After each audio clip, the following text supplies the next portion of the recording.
Hi everyone, so I'm back with part 3 of the mini journal notebook. So this is how far we've got with it. So we've done obviously the front and back cover. We went on part 2, I covered the spine, which I should have done in part 1, so we know about that. And then in part 2 we've covered the front and back inside cover, and we've put pockets in, we put the ribbon in, so we're quite far ahead now. This is the last section. There is only 3 sections. I could have just done it all in one video, but they get quite long and they take ages to upload onto Facebook. So longer videos I'll be putting on to YouTube, so I might put part 2 and 3 as one onto YouTube. I'm not sure yet, or I might do them in sections, but don't worry about that. So yeah, so that's how far we are now. So now I'm just doing the signature. It's only going to be one signature that goes inside, because it's only obviously a thin spine, so you only really want to get one in there. So a signature is just a group of pages. So with this one, I've made this into a junk journal, a mini one. So I've put various different types of pages and papers in. So I've put some printed paper in there. I'll just quickly show you. And then I've put some note paper in. I've put some pattern paper and some maths paper in this one. And then obviously it's repeated again on the other side. So with this one, what I would do is carry that one with me. So if I find little tickets or receipts that I do want to keep, because I always lose things, I can put them in the little pockets. Or if I've got an idea for my bigger journal, I can jot that down. Or you can just turn this into a journal if you don't want to embark on a large journal, if that's making sense. I'm saying journal a lot. And then this one I've just turned into a notepad. So it really is up to you. You can have a mixture of a notepad and a junk journal, or just a notepad just for writing. So this is what we're going to do now. We're just going to put some note pages in for this one. You can make these a bit longer, but I've used a pucker pad that I bought from Tesco's for £2.50. It was reduced, and it's got the lined square and dot paper in it. So I've just been tearing pages out. I've been tearing 3 pages out. This is what I've done for these. So I've torn 3 pages out. I've cut the where the holes are, where the binding is, and then I'm trying not to wobble you round too much. Then all I've done is fold the page in half, cut it, and that's what you end up with. So you could make them longer with an A4 pad, but I quite like that. I quite like that they're not all hanging over. So I folded it like this, and then I've cut down the centre of each page. So it was 3 pages, and now you've got 6 basically. Obviously you can use front and back, so it works out that you have about 24 sheets to write on, which I think is plenty. So what I have been doing though is making sure that the larger section of the sheet is at the top, only because that would bug me personally. And then I've just been folding the 2 in half, and that gets you 4 sheets. So that's your signature. So this is a signature, and that's what I've sewn in. So you can see the stitching at the back there. So these are called signatures. So when you make a bunch of pages, that's a signature basically. So in the larger journals that I make, I normally have 3 to 4 signatures, so 3 to 4 groups of pages. I hope that's making sense, because I am rambling. So that's your signature for your notepad. So what I'm going to do, I've got a stack of cardboard like that. As you can see, that's where I've been putting the holes in. I'm going to lay the journal on top, or the notepad. It does slide around a bit, so it's not ideal. And then just roughly line that up so that it looks both ends there. Make sure that that's going to, it's not going to interfere with the closing of the pad. So usually when you do that, it sort of pushes it into the centre, so that's where it should be. I'm just going to move it back slightly. Yeah, I feel like that's right.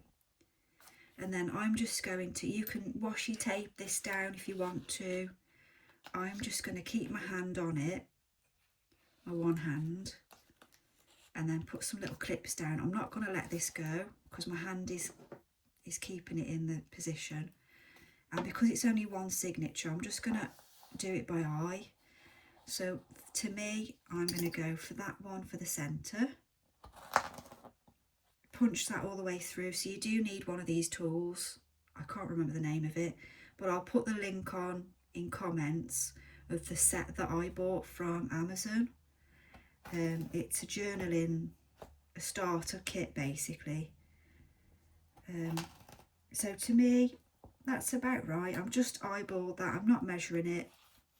You've got your 3, I'm just going to do 3 holes.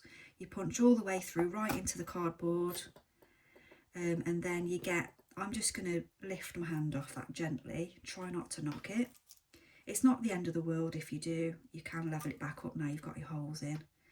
So again, with the kit that I bought from Amazon, bought that a while ago. Oh, I must remember to put that sharp bit back in because that will roll on the floor and stab my foot, which it's tried to do before.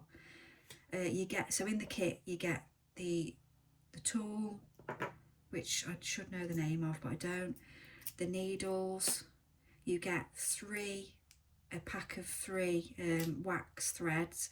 You don't have to use wax thread if you don't want to, but I just find it easier, it goes through the paper easier, but you don't have to. So I'm just roughly going to just double that up at the length of the journal.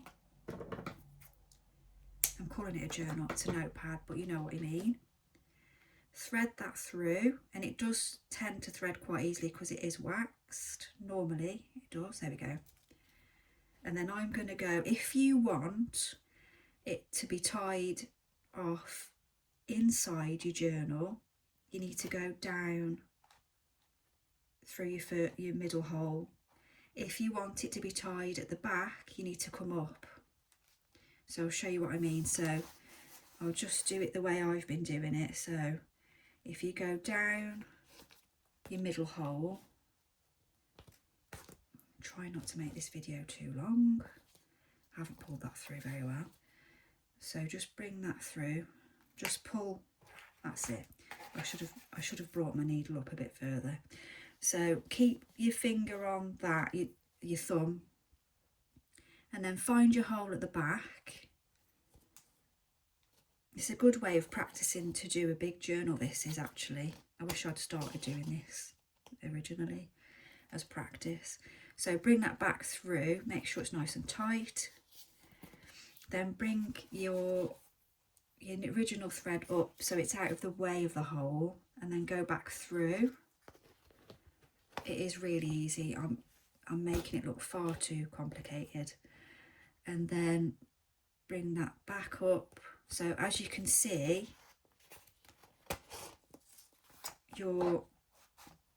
where you're going to tie it off is going to be in the middle of the notepad. If you want the tie to be at the back, then you need to do it the reverse way that I just did it. I know that's far too confusing. Right, so take the clips off. You don't need them now because it's all nice and tight. Let's get rid of this slidey cardboard. If you've got another way of, you know, when you're stabbing the pages, you can use anything. You don't have to use cardboard, but that's what I've got around, old packaging. So what you need to do then, once you've got, you can take your needle out, pull everything nice and tight, So just pull this and that, and then check either side to make sure there's nothing bulging out, because sometimes they get tangled up. So that's all nice and neat. And then check the back just before you tie it off. So we will obviously tighten that. So that's nice and neat there. And then you can tie it off then. I'm just going to knot it. I have been tying bows in the middle, but I'm finding they're coming undone, so I'm obviously not tying them tight enough. So I've been knotting them now. And then just tie that off nice and tight as you can do it. And then that is your little notebook. The wax does come off, but just wipe it away, it's fine. And then trim it up. If you want to leave a longer lace to put not ribbons, beads and things on to hang over the back, that's the time to do it. I'm not going to do that for this one, but you can if you want to. You can use that excess thread. You can just use normal, as I said, cotton as well, cotton thread if you want to. Anything that will go through the holes. So that's your notepad complete. So you could add more pages if you wanted to. I think that's a nice amount for me. It closes nicely, and then if you are going to stick lots of pictures and bits and pieces, it's got plenty to expand there. And then you've got your ribbon to tie it off. And that's it. Like I say, if you've got any questions, I don't mind. Feel free to message me or pop in comments. And that's it. Thanks very much for watching.